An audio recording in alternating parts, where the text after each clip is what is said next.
Amen, and good morning to all of you. Welcome. I'm going to start out with saying I'm not feeling great.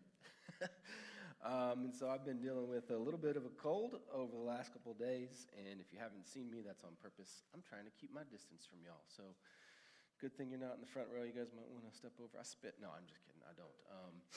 So that's the first thing. Second thing, we're kicking off a new series today called Breaking Point. I'm excited to dive into that. Before we do that, I want to celebrate what God did last week as we closed out our To Boldly Go series, and people brought commitments and brought money toward our purchasing property for our church. So after tallying everything up, and more have come in throughout the week for those that maybe weren't here and have pledged, but last Sunday, over $420,000 were pledged to our property campaign. So that's amazing, $420,000. And then we had $80,000 given in one-time commitments. And this is an amazing thing by our church, for our church. This is really the biggest ask that we have had as a church from a financial standpoint, and what we're stepping into is going to be amazing, and this is going to allow us to do that.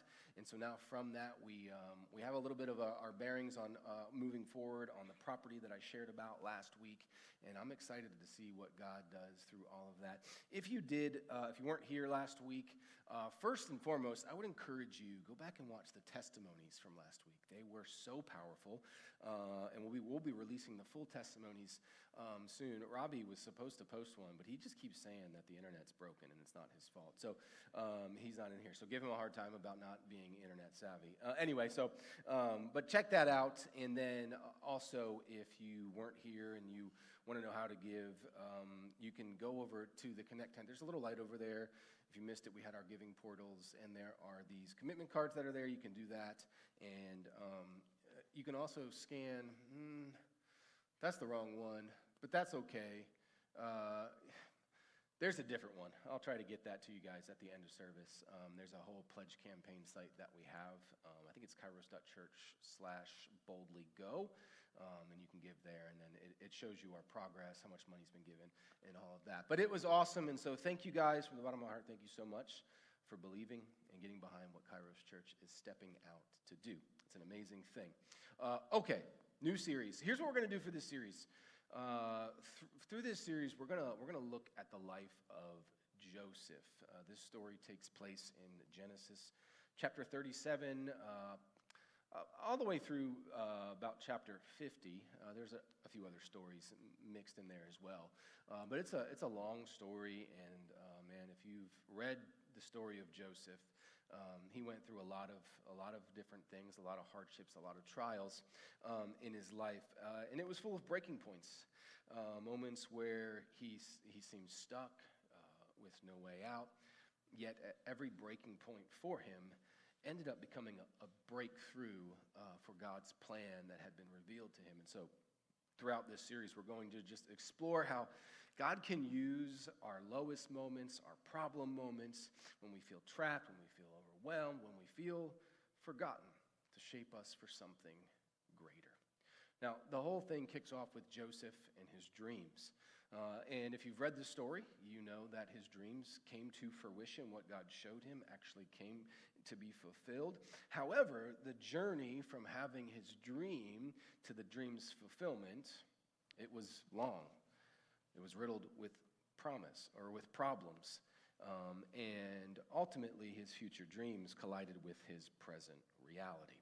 So here's what I want to do. I want to start, and I just want to read through the first 11 verses of chapter 37. I'm going to kind of show you how the story begins, and then I'm going to give you how the dreams come to fulfillment in Genesis 45. So let's look at Genesis 37. Here's what it says. Jacob lived in the land where his father had stayed, the land of Canaan. These are the family records of Jacob. At 17 years of age, Joseph tended sheep with his brothers. The young man was working with his sons of Bilhah and Zilpah, his father's wives, and he brought a bad report about them to their father. Now, Israel, which, by the way, if you didn't know, Israel is Jacob. So anyway, just keep that in mind. Now, Israel loved Joseph more than his other sons because Joseph was a son born to him in his old age, and he made a robe of many colors for him. When his brothers saw that their father loved him more than all the brothers, they hated him and could not bring themselves to speak peaceably to him. Then Joseph had a dream, and when he told it to his brothers, they hated him even more.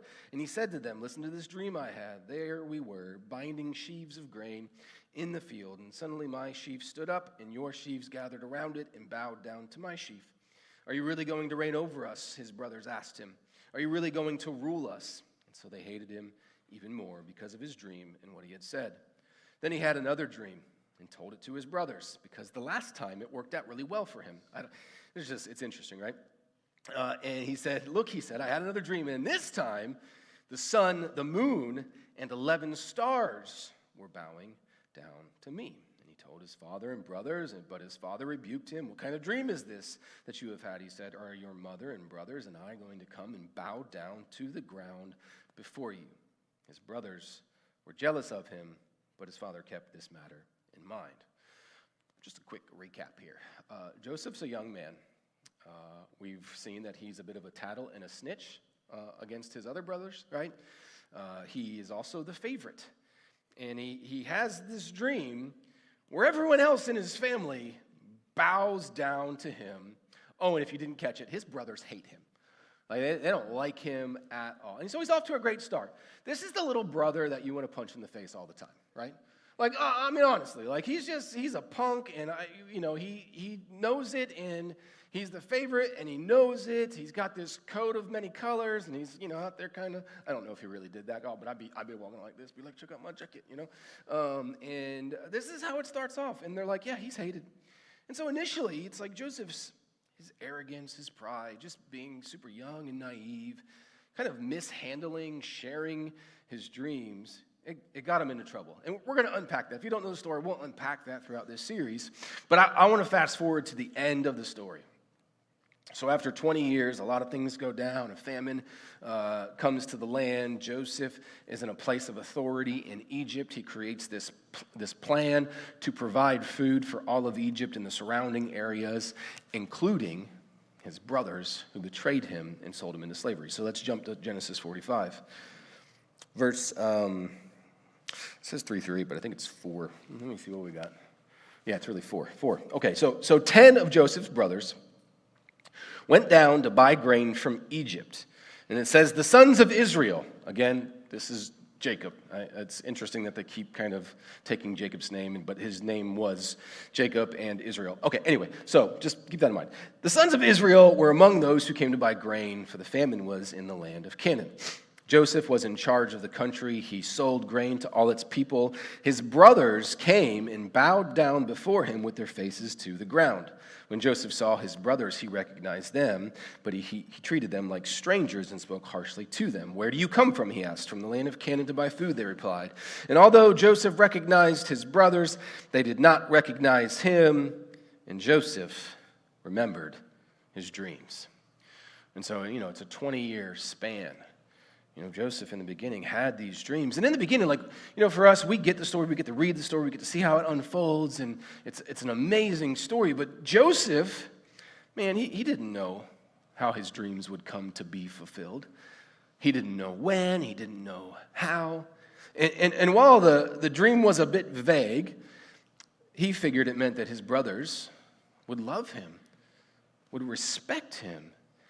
And I think, being the youngest brother, feeling like the outcast, maybe, just maybe, he's like, I want to be in camaraderie with my brothers. And he wanted his dreams to happen right then and right there. But he wasn't ready for it. And so his actions led to problems, and those problems ultimately led to the fulfillment of his dreams. Because in the time from having the dream to the dream being fulfilled, Joseph went through serious trials, and in those trials, in those problems, God shaped his character. And there may be a part of it, too, as the youngest, having this dream and thinking it's funny. Maybe he just wanted to mess with his older brothers, right? Like, he knew his position. He wanted to antagonize him, They didn't like him already, so I'm going to go ahead and just add insult to injury. What's the worst that they could do to me? Careful what you ask for, bro, right? Because if you know the story, they did some pretty bad stuff to him. Any youngest in the family, like you're the youngest of your siblings? I'm the youngest as well. Have you ever felt stuck in that role as just being the youngest? Maybe feeling left out, being looked over, maybe feeling like you're the oddball of the family, not fitting in, maybe living in the shadow of your older sibling or siblings, constantly being compared to them. Anyone, does this resonate with? And having to live up to the standards that they set. And so I have two older siblings. I have an older sister and an older brother. And I think I've talked to you guys, if you've been here long enough, I've talked to you guys about my absolute disdain for sports. But anyway, my older sister was really into softball. Like my dad coached a lot of sports, football, baseball, softball, and man, from like as early as I can remember, my sister was playing softball, and she played softball kind of in middle school and high school, and then she got a scholarship to college to go play softball. And so like my dad and my sister, this was their connection. They were always doing that, and it was awesome. And then my brother comes along, my older brother, and he's into football, and he's into baseball, and he's really good. My dad's coaching his teams, and it's amazing, and it's wonderful. And when I was younger, I played those things. It wasn't what I loved, and as I got older, I was like, I'm not into that. I'm into acting and video games and Jesus. Amen. Yeah, amen, right. And it was a hard thing. And so I'm looking and going, this is who my dad wants me to be, and this is what my dad wants from me, and this is how he wants to connect with me. I'm not wired that way. That's not who I feel called to be. And, this all came to a head when I wanted to go spend time with Jesus, and he made me go spend time playing baseball and, trauma counseling later, and this is where I hate all sports, okay? So there it is. My dad's fault. I blame him.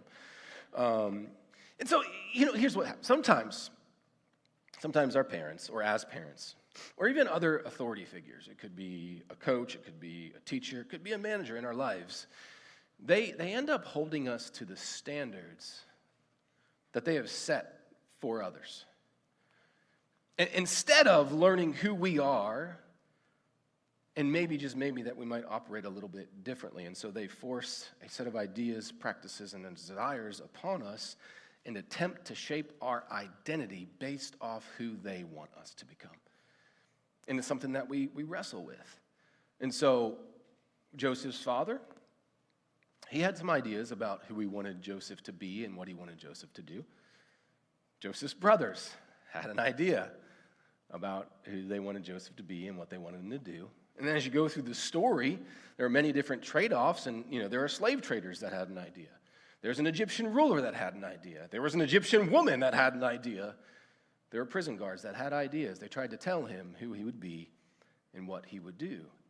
And oftentimes it's easy to get caught up in other people's desired identities for us, but we've got to remember what matters most is who God calls us to be and the plans that God has for us and who he's created us to be.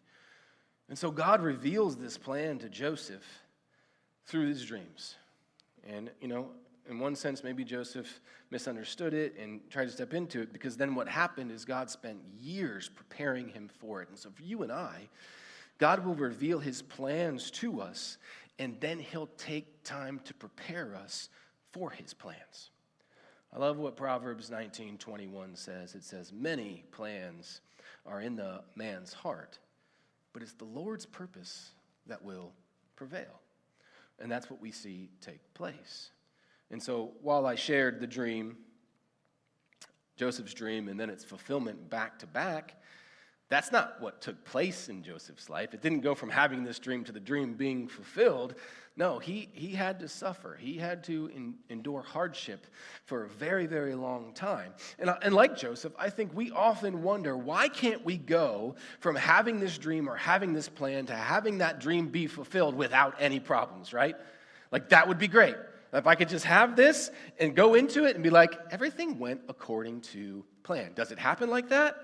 No, it does. We want it to happen like that, but the reality of it is that Joseph wasn't ready to step into God's plan for his life, and oftentimes neither are we.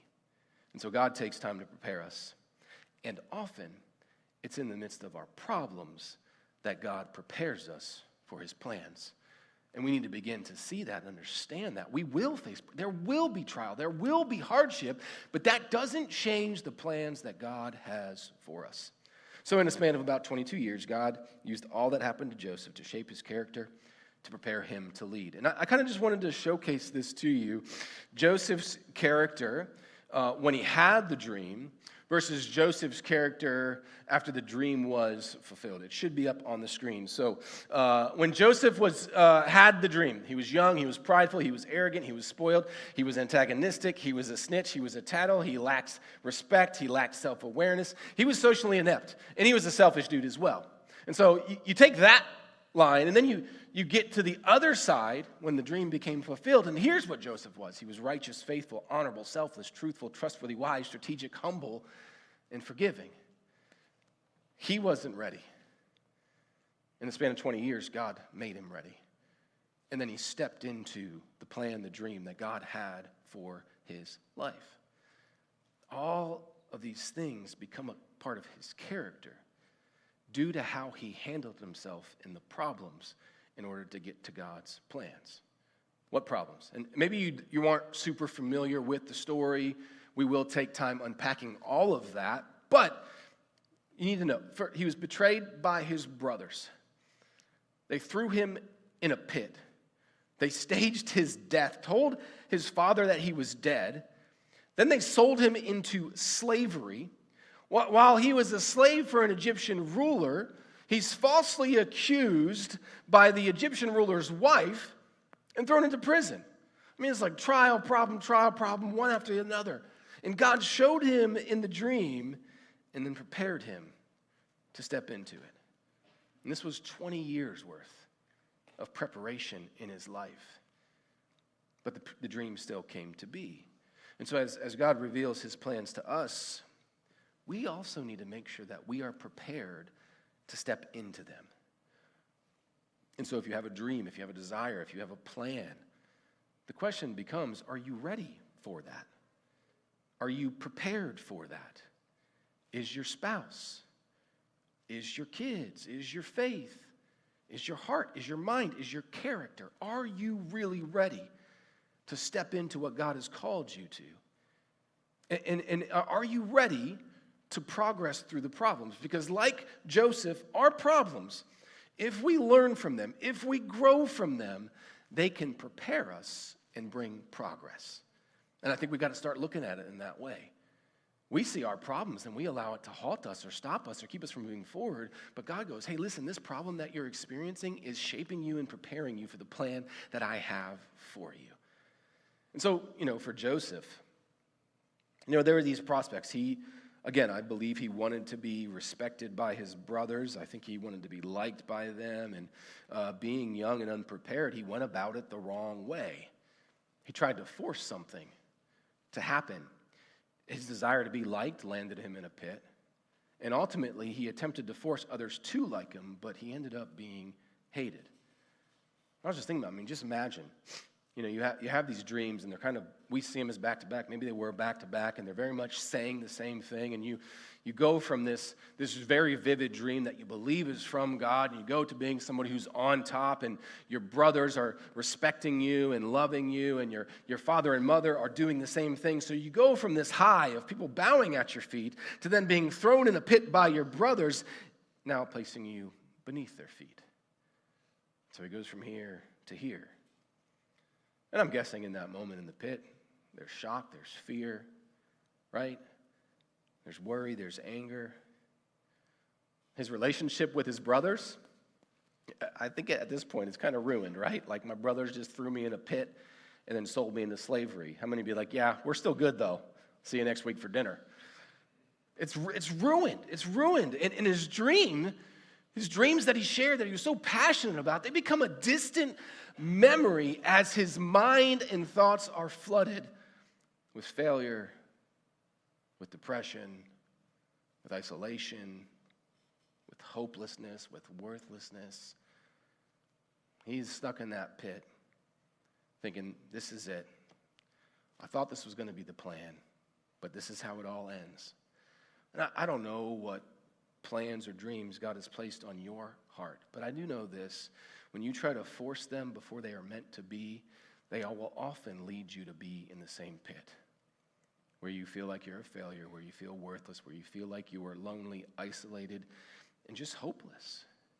And this may be true of your plans, whether it be in your relationships, your desires to start a family, finding a career, starting a business, or maybe just in your faith walk. And you wonder, why has this been so hard for so long? And you find yourself being stuck in a pit because you attempted to do things that you were not ready for. God was still working, and still moving, and still preparing you to step into those things. Here's the truth, though, and this is the truth of the gospel. Thankfully, we have a God who knows us deeply, right? And he wants his good for us, and he constantly offers us redemption. Though we make mistakes, though we mess up, he continues to redeem us. He has a plan for us, and that plan can come to fruition and fulfillment even in the midst of our problems. And I think that's the message of the gospel, right? Is that God, through Jesus, saves us, redeems us from our sin problems, from all of our problems. And he can take our problem and turn it into preparation and progress in our lives. So I want you to know that God can prepare us through our problems to help keep us making progress. And I think this is so important for us to realize. I'm guessing right now you got some problems in your life. And maybe they've caused you to pause. Maybe they've caused you to give up, lose hope, feel worthless, feel like a failure. And God's just going, no. This problem, I'm trying to teach you something. I'm trying to show you something. Don't give up because of the problem. Stay focused on the plan that I have for you. And so if you feel stuck in a cycle of failure, depression, isolation, defeat, discouragement, and you feel like you're not making any progress, it doesn't mean that your dreams aren't attainable. It may just mean in this moment, God is trying to prepare you for it. Or at the very least, he is trying to show you something that is keeping you from making progress towards his dream. And I think it's a human nature to want to achieve our dreams without having to make too many necessary changes in order to prepare to step into God's plan. But here's what I know. Stepping into God's plan is a hard-fought battle. And it means breaking habits. It means stopping addictions. It's claiming our identity in God over the identity that others force upon us. It's fighting hard and not giving up. It's never losing hope. It's never losing faith. It's seeing the progress in the midst of our problems. And so if your dreams or plans or whatever God has given you have come crashing into reality, right? Causing chaos, causing confusion, you need to just step back and really, really examine all the reasons why. And you need to start with you, right? What do I need to change? How do I need to grow? In your current problems, how might God be trying to prepare you? What might God be trying to reveal to you? How might God be trying to shape you? You know, and as we try to progress to the plans that God has for us, and we face problems, we face trial, we face hardships, we tend to point fingers, right? Well, if this didn't happen, well, if they wouldn't have said or done, it's because so-and-so did this, said that. We very easily go, I'm experiencing this because of all these other things. I mean, at the end of the day, we've all had negative influences in our lives, many of which we didn't ask for, had no control over, right?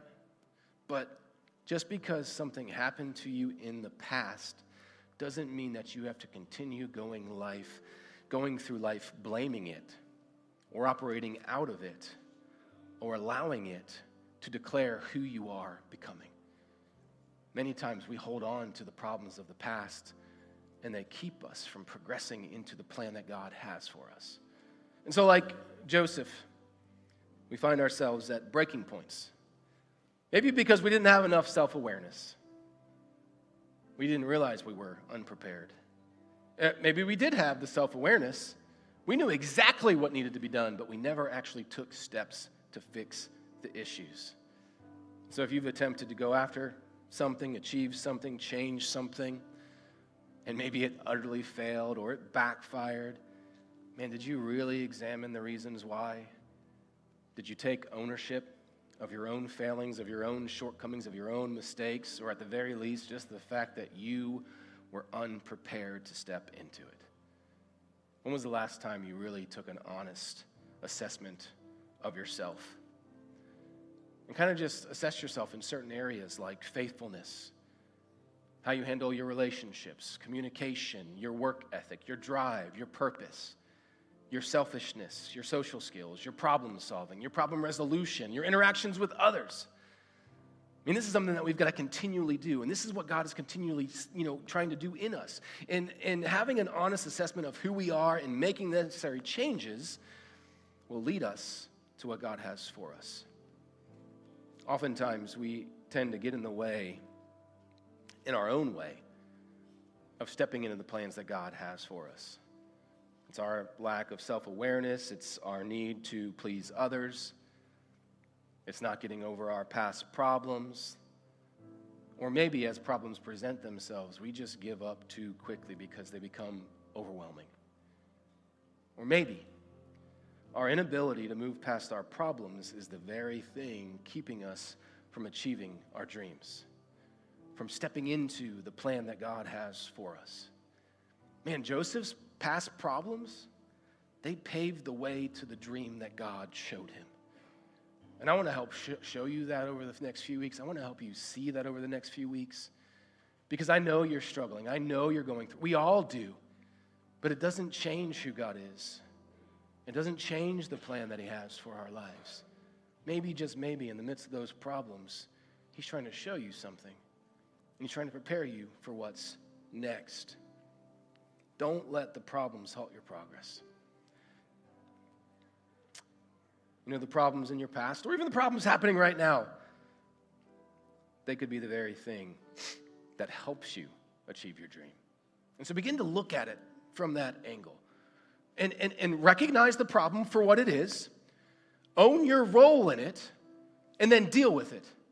And I'll say one or two things. Either you can lose the problem or use the problem. But don't let it hold you back.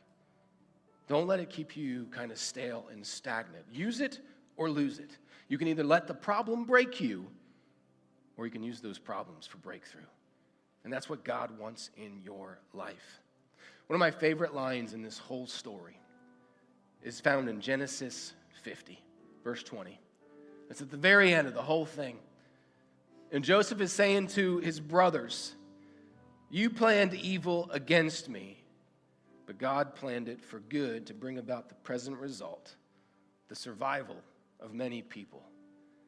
And going back to Genesis 45:8, it says, "Therefore, it wasn't you who sent me here. It was God." And I think there's great power in recognizing, realizing, and believing in God's sovereignty over all things. In our blessings and in our suffering. He will shape us and he will prepare us to step into the plans and purposes that he has for us. And I believe this truth of God's sovereignty in our life will need to be a continual reminder as we journey through our breaking points. Church, would you stand to your feet, bow your heads, close your eyes as we close out today?